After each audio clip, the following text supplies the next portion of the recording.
Salvador, and we're going to practice learning how to duck dive. And we got a bunch of different amigas here riding different sizes of surfboards. So we're going to experiment with what's the biggest surfboard that you can actually duck dive, and also working on technique, how to do it. Boom!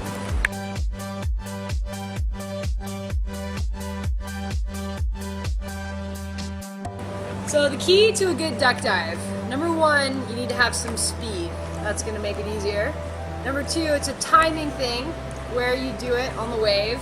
And then it's also the physical aspect where you put your foot on the back of the board. And that's, all those things are going to change a little bit based on the size of your surfboard. I have this little tiny, really cute 5'4", and it duck dives really, really easily. So you want to get up some speed. You want to have your hands just kind of like right at your shoulder. The first step is to push down. And I like to keep my knee on the board to kind of hold the board, like help it push down. Like you push down with your hands and then you're keeping it underneath you with your knee. And then once you get down to the depth, then you push through with whatever reaches. Like I use these little tiny boards, so a lot of times I'm pushing with my shin right here. And then if I want to go really deep, then I'll put my foot on there. But a lot of times if I'm being lazy and it's not really that big a wave, I just push with my shin.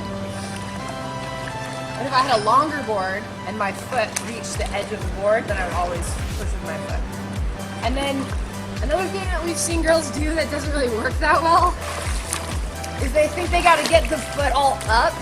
So they go for their duck dive and they like spread the leg out, and then the board goes all like that. So to those girls, I tell them to keep your knees in the middle of the board and then get your foot on from there.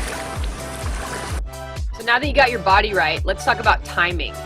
What you want to do is get some speed up and start your duck dive soon enough that you can get underwater before the wave hits you. You want to get underneath the whitewash so that it can go over you and you come up on the other side. If you start the duck dive too late, the wave hits you before you have a chance to get deep enough. If the wave hasn't broken yet, if it's just cresting at the top, you can wait till the last minute and just kind of duck dive underneath the lip. But if you're dealing with whitewash, you got to start a little bit sooner so you can get all the way underneath it. The whitewash passes over you and you come up on the other side.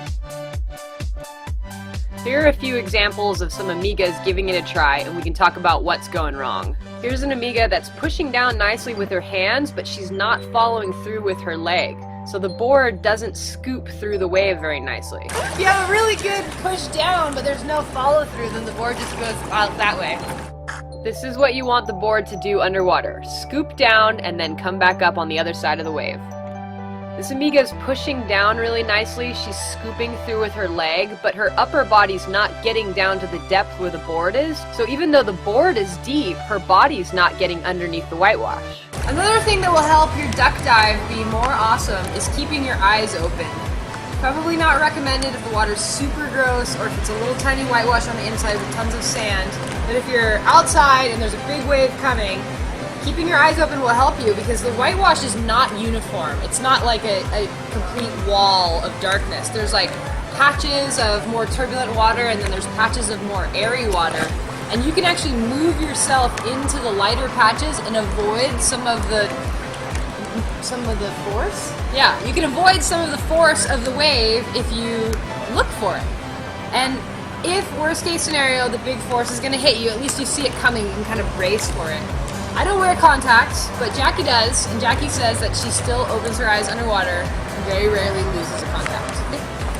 So a lot of girls come down on retreats and they say, I really want to learn how to duck dive, but then they bring these like really big boards. This is a 6'4", so it's super hard to duck dive a board like this. Like even for me, it's really challenging, and for someone who's not good at duck diving, it's going to be nearly impossible. So keep that in mind. The problem might be your surfboard.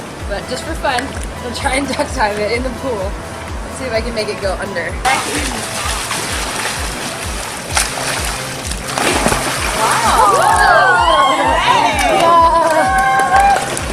So what makes it more difficult? Is it that it's the width? It's just more buoyant. The length or the width? It's the volume of the board. Like a little tiny board that barely floats, you can duck dive super easy. But a big floaty board just by definition doesn't go underwater very well. Right. So one thing you can do if you do have a big board and you really want to try to duck dive it, to get it underneath, you can scoop it. Yeah. Because it's hard. If you have a big board on the water, if you push this down, it doesn't go because it's got all this volume on the water. So you're displacing all this water to make it go under, which is hard. But if you tilt it, then it'll go under much easier. So if I was out surfing and I wanted to try and duck dive this board, I would tilt it to scoop it and then follow through like normal. And that's how you duck dive. Woohoo!